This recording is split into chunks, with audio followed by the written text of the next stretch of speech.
Hello வணக்கம். இன்றைக்கி விருச்சிக ராசியோட சனி பயிற்சி பலன்கள் 2025ஆம் ஆண்டு எப்படி இருக்கும் அப்படிங்கிறத நம்ம பார்க்கலாம் வாங்க.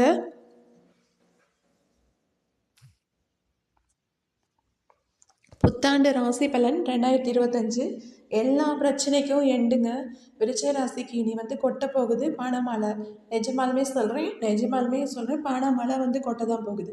அடுத்து பார்த்தீங்கன்னா சனிப்பயிற்சி பலன் 2025 ஏழரை சனி முடிந்து இனி நல்ல காலம்தான் என்று யோசித்த விருச்சிக ராசிக்காரர்களுக்கு அடுத்ததாக அர்த்தாஷ்டம சனி தொடங்கி பல்வேறு பிரச்சனைகளை சந்தித்திருப்பீர்கள். வரும் 2025ஆம் ஆண்டு புத்தாண்டு சனிப்பயிற்சியால் பட்ட துன்பங்கள்லேருந்து விடுபட போகிறீங்க. நீங்கள் 2025 புத்தாண்டு சனிப்பெயர்ச்சியால் உங்களுக்கு கிடைக்கும் நற்பலன்கள் என்ன, எந்த விஷயத்துல எல்லாம் கவனமாக இருக்கணும், சனி பகவான் உங்களுக்கு என்னென்ன நன்மைகள் செய்ய போகிறார் என்பது குறித்து இந்த கட்டுரையில் விரிவாக நம்ம பார்க்கலாம். என்ன அப்படின்னா, இப்போ பார்த்திங்கன்னா 2025 புத்தாண்டு வருவதற்கு இன்னும் ஒரு மாத காலமே இருக்குது. இதுக்கு பார்த்திங்கன்னா இன்னும் ஒரு மாதம் கூட இல்லை. சொல்லப்போனால் வரும் புத்தாண்டில் தனது சொந்த ராசியான கும்பத்திலிருந்து மீனத்திற்கு பயிற்சி ஆகிறாரு சனி பகவான். இதனால் அந்த சனி பயிற்சியில் 5 ராசிக்காரர்களுக்கு அள்ளி கொடுக்க போறாருங்க சனி பகவான். அந்த 5 ராசியில விருச்சிக ராசியும் ஒருத்தர் தான். அடுத்து ஏழரை சனியால் பாதிக்கப்பட்டிருந்த நீங்கள் அதற்கு அடுத்ததாக அஸ்தாதும சனியாலும் கடுமையாக பாதிக்கப்பட்டிருந்திருப்பீங்க. வேறு 2025 சனி பயிற்சியாலும் உங்களுக்கு அத்தாச சனி பூரணமாக விளங்குதுங்க. அடுத்த 2 ஆண்டுகளுக்கு நல்ல பலன்களை உங்களுக்கு கொடுக்கப்படுறாரு. இது நாள் வரைக்கும் நீங்கள் கஷ்டப்பட்டது எல்லாமே பார்த்திங்கன்னா ஒரு விடிவு காலம் பிறக்குது அப்படின்னு சொல்லலாம்.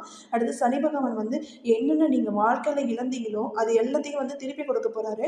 அதனால பார்த்திங்கன்னா அந்த காலகட்டத்தில் நீங்கள் சனி வழிபடுங்க. இந்த வகையில் என்னென்ன நற்பலன்கள் சனி பகவான் அள்ளி தரப்போகிறார் அப்படின்னு சொல்லிட்டு பார்க்கலாம். அதுலேயும் பார்த்திங்கன்னா எதில் கவனமாக இருக்கணும் அப்படின்னு சொல்லிட்டும் தெரிஞ்சுக்கலாம். விருச்சிக ராசிக்காரர்கள் ராசி அதிபதி செவ்வாய் தான். இந்த செவ்வாய் என்பது சக உத்திரகாரன், போர்க்காரன், இரத்தக்காரகன், நிலமகன் என்று அழைக்கப்படுகிறது. இந்த ராசியாதிபதி செவ்வாய் ராசிக்கு 6ஆம் வீட்டுக்கு அதிபதியாக வருகிறாரு. பொதுவாக பார்த்திங்கன்னா பொதுவாக விருச்சிக ராசிக்காரர்களை போல யோகம் செய்தவர்கள் யாரும் இல்லை. அதே சமயம் பிரச்சனைகளை சந்திப்பவர்களும் யாருமே இல்லை. ஏன்னா அவங்களுக்கு தான் அவ்வளோ கஷ்டங்கள் வருது அப்படின்னே சொல்லலாம்.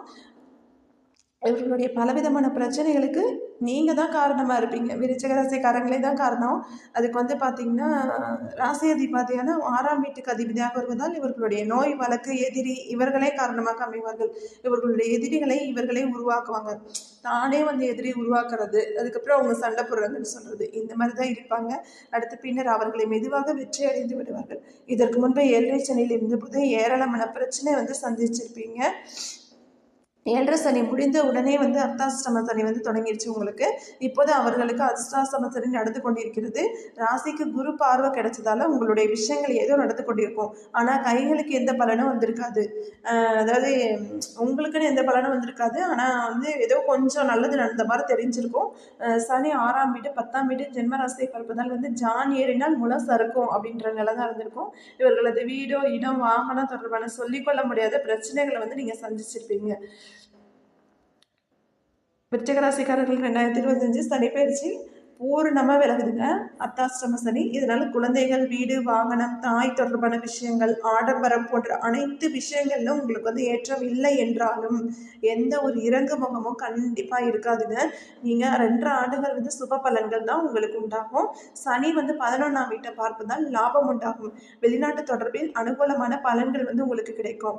அதாவது ஏற்றுமதி இறக்குமதி பண்ணுறவங்களுக்கு பார்த்திங்கன்னா நல்ல ஒரு காலகட்டமாக இருக்கும். அடுத்து சனி குருவின் நட்சத்திரத்தில் பயணிப்பதால் தனஸ்தானத்தில் பிராப்தம் ஏற்படும். கடன்கள் அனைத்தும் நிவர்த்தியாகும். லாபம் அதிகரிக்கும். நிலம், வீடு வாங்க வாய்ப்புள்ளது. முதலீடு செய்ய தொடங்குவீங்க. கணவன் மனைவிக்கிடையே சண்டை சச்சரவு வருவதை தடுக்க வேண்டும். இது மட்டும் கொஞ்சம் கவனமாக இருக்கணும். உங்களுடைய ஜாதகத்துக்கு அனுகூலமான பலன்களை 5ஆம் இடத்தில் சனி பகவான் அமர்ந்து கொடுக்க உள்ளார். சத்துரு தொல்லை, எதிரி தொல்லை, நோய் போன்ற பிரச்சனைகளிலிருந்து விடுபடலாம். குழந்தைகள் விஷயத்தில் கவனமாக இருக்கணும். அடுத்து கவனமாக இருக்க வேண்டியவை என்ன அப்படின்னு சொன்னால், முதலீடு தொடர்பான விஷயங்கள்ல கவனமாக இருக்கணும். குரு அஸ்தாஷ்டமத்தில் மறைகிறார். 4ஆம் இடத்தில் ராகு இருந்தாலும் குரு பார்வையில் இருக்கிறார். குறிப்பாக கடன் கொடுப்பது, முதலீடு சம்மந்தப்பட்ட விஷயங்களில் வந்து கூடுதல் கவனத்துடன் வந்து இருக்க வேண்டும். அடுத்து கல்வி அப்படின்னு சொல்லி பார்த்தோம்னா, மாணவர்களுக்கு கல்வியில் வந்து கூடுதல் கவனம் ஏற்படும். புதிய முயற்சி, தொழில்நுட்பத்துறை, சட்டத்துறை, தகவல் தொடர்புத்துறை, டீச்சிங் லைனு போன்ற துறையில் இருப்பவங்களுக்கு நல்ல அபிவிருத்தியான காலகட்டமாக இருக்கும். அடுத்து பெண்கள் பார்த்தோம் அப்படின்னா, பெண்கள் விருச்சிக ராசி பெண்களுக்கு ராசிதிபதியான செவ்வாய் அஷ்டமத்தில் மறைகிறது. செவ்வாய் என்பது கணவனை குறிக்கும். அதனால் உடல்நிலை, கணவர் சம்பந்தப்பட்ட விஷயங்கள்ல கூடுதல் கவனம் வந்து செலுத்தணும். அவரை நல்லா பார்த்துக்கணும். நீங்கள் விருச்சிக ராசிக்காரர்கள் மனதில் பட்டதை பேசுவார்கள். யாரிடம் பேசினாலும் கவனமாக பேசுவது நல்லது. அதாவது கணவர்கிட்ட பேசும்போது சண்டை சச்சரவு வந்து போடக்கூடாது. ஏன்னா அவருக்கு வந்து பார்த்திங்கன்னா உடல்நல பாதிக்கிற மாதிரி இருக்குது. அதனால் அவங்கள நல்லா பார்த்துக்கோங்க. செவ்வாய் என்பவர் தொடக்கத்தில் 9ஆம் வீட்டில் நீச்சம் என்பதால் தந்தையில் உடல் நலத்திலும் கவனம் செலுத்த வேண்டும். உங்களோட அப்பா இருந்தாங்கன்னா அவங்களையும் பார்த்துக்கோங்க நல்லா. அடுத்து பரிகாரங்கள். ராசிதிபதியான செவ்வாய் என்பதால் பொதுவாக இவர்களுக்கு முருக வழிபாடு மற்றும் குரு வழிபாடு கை கொடுக்கும். சனி கிரகத்துக்கு பிரத்யேக வழிபாடு வந்து தேவையில்லை. அதனால ஸ்கந்த வழிபாடு யாரை குருவாக ஏற்றுக்கொண்டிருக்கிறீர்களோ அவங்கள வந்து அந்த குருவை வந்து வழிபாடு செய்வது நல்ல அனுகூலமான பலனை கொடுக்கும். அஷ்டமி திதியில் பைரவர் வழிபாடு நல்ல பலனை வந்து தரும். 100க்கு 90% இவங்களுக்கு வந்து நல்ல பலனை தான் கொடுக்குங்க அந்த சனி பகவான். அதனால அவரை நல்லா வணங்கிட்டு வாங்க. நன்றி, வணக்கம்.